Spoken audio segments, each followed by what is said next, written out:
अस्सलामुअलैकुम and good evening my dear brother and sisters. मैं उम्मीद करता हूं कि आप सब लोग खैरियत से होंगे।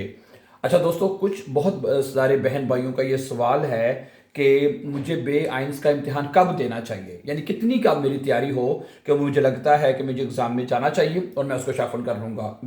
ये एक ऐसा सवाल है जो कि अक्सर हमारे बहन भाई पूछते हैं, उनको पूछा जाता है ये सवाल। समझा रही बात आपको? तो सबसे पहले आज का ये पॉइंट शुरू करने से पहले, अगर आप हमारे चैनल पर नए हैं, अगर आप इजी और फास्ट जर्मन सीखना चाहते हैं तो हमारे इस चैनल को सब्सक्राइब कर दीजिए ताकि आने वाले इंपॉर्टेंट लेसन जो हैं वो आपको टाइमली मिलते रहें। सही है। देखें जी, अगर आपको मतलब कि सबसे पहले मैं जो बात बताना चाहता हूँ कि अगर आपको ग्रामर में नॉमिनेटिव, क्या ख्याल है? नॉमिनेटिव केस अगर आपको आता है ब्रदर एंड सिस्टर जी, अच्छी तरह आपको पता है, ठीक है। आकोजाटिव, ठीक है जी। आकोजाटिव केस अगर आपको अच्छी तरह आता है, अगर आपको डाटिव केस अच्छी तरह आता है, फर्स्ट ऑफ ऑल ये तीन केस। एक चौथा केस है गैनेटिव केस भी है, ठीक है। गैनेटिव केस भी है, गैनेटिव, ठीक है, ये केस भी है। ये चार जर्मन केसेस हैं सिर्फ। ये अगर चारों केसेस अगर आपको आते हैं my dear brother and sisters जी, तो आप एग्जाम के लिए समझें तकरीबन आप 50-60% आप तैयार हैं, 50-70% आप तैयार हैं, अगर आप को ये चारों केसेस की पहचान अच्छी तरह से आपको आती है। समझा रही बात आपको?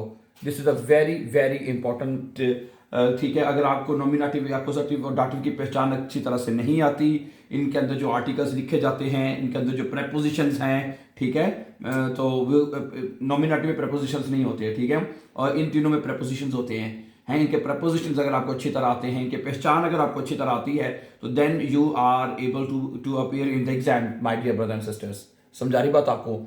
उसके बाद नंबर 1 ये हो गया, ठीक है। नंबर 1 इसको हम कर लेते हैं, ठीक है। नंबर 2 ये है कि आपको सेंटेंस मेकिंग है। क्या आपको जुमले बनाने आते हैं? सेंटेंस मेकिंग आपको आनी चाहिए।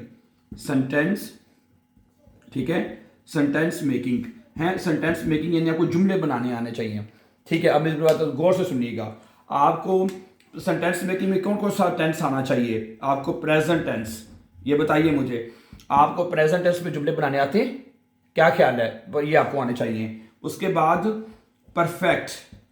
परफेक्ट भी दो तरह का टेंस है, परफेक्ट और पास्ट परफेक्ट हैं, ओके। परफेक्ट और पास्ट परफेक्ट ये दो टेंस हैं, ये दोनों पास्ट टेंस में यूज होते हैं, ठीक है। ये टेंस मैं बिल्कुल लिख भी देता हूं आपके लिए, पास्ट परफेक्ट टेंस, ये दो, ठीक है। परफेक्ट और पास्ट परफेक्ट ये दो टेंस आपको ये भी आना चाहिए। उसके बाद फ्यूचर, जिसको आप फ्यूचर आइंस भी बोलते हैं ना, फ्यूचर टेंस आपको आना चाहिए। और उसके बाद मोडाल वर्ब, मोडाल वर्बन में आपको जुमले बनाने आना चाहिए। क्या ख्याल है? हैं ये टेंसेस में आपको जुमले बनाने का तरीका आना चाहिए, ठीक है। और एक है प्रेटेरिटुम, ये भी मैं लिख देता हूं। उसके में ये भी मैं लिख देता हूं पहले,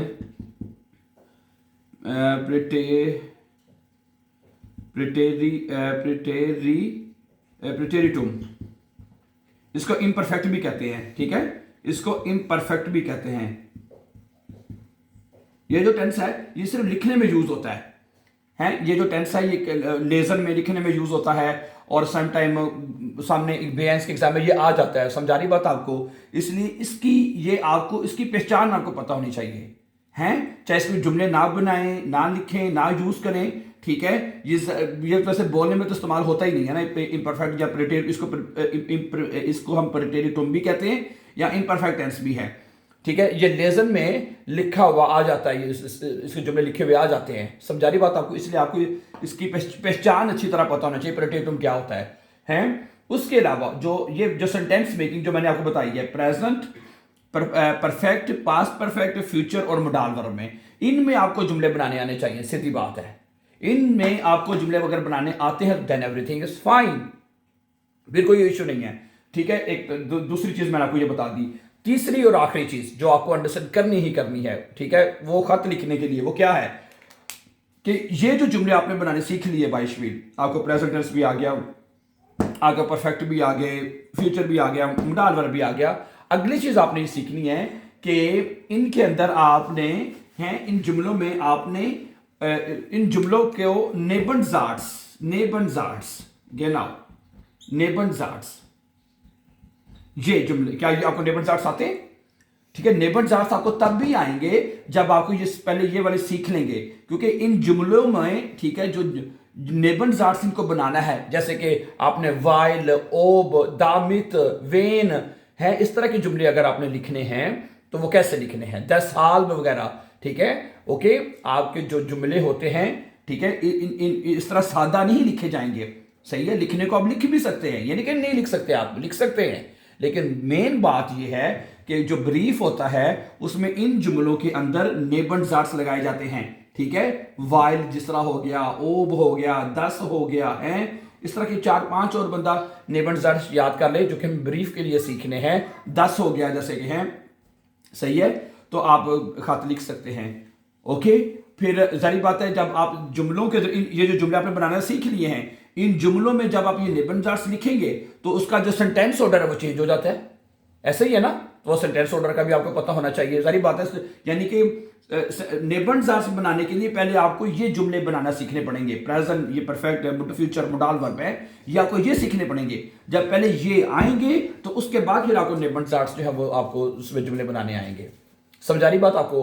तो मैं आपको यहां पे ये कहना चाहता हूं डियर ब्रदर एंड सिस्टर्स, अगर आपको ये 4 जर्मन केसेस, ठीक है जी, नंबर 1 ये आपको सारे अच्छी तरह आते हैं, उसके बाद आपको सेंटेंस मेकिंग अगर आपको आती है अच्छी तरह से, और उसके बाद आपको इन सेंटेंसेस में नेबर जाट्स अगर यूज करना आते हैं तो then you can appear in the exam and then you 100% you can pass your exam 100%, ठीक है। अगर आप इसकी तैयारी के बगैर, इस तैयारी के बगैर आप एग्जाम में नहीं जाते, then it's could be a very very difficult for you to pass your B.Ed exam, my dear brothers sisters, ठीक है। ये सारा सिलेबस मैंने आपके सामने रख दिया है, ठीक है, okay. So thank you very much for watching, and before going our upcoming important videos, don't forget to subscribe. Have a nice time and take care.